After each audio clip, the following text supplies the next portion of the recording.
ada කියලා දෙන්න යන්නේ ඕන ඔෆ්ලයින් ප්ලේ කරන එල්ලම ඔයගොල්ලන්ට හොඳ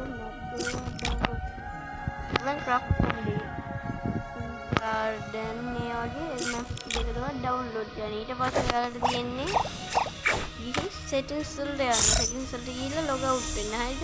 මම කඩ තමයි වීඩියෝ.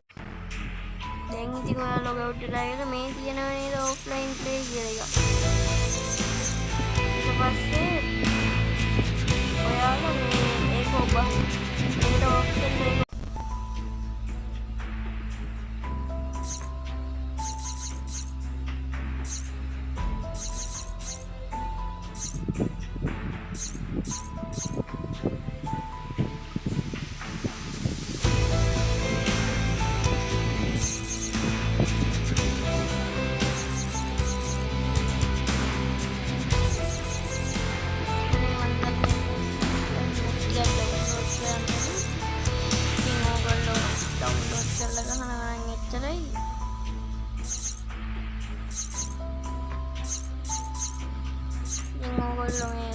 map එක offline ගන්න පුළුවන් map එක download කරගෙන ඔයගොල්ලෝ ගහන්න.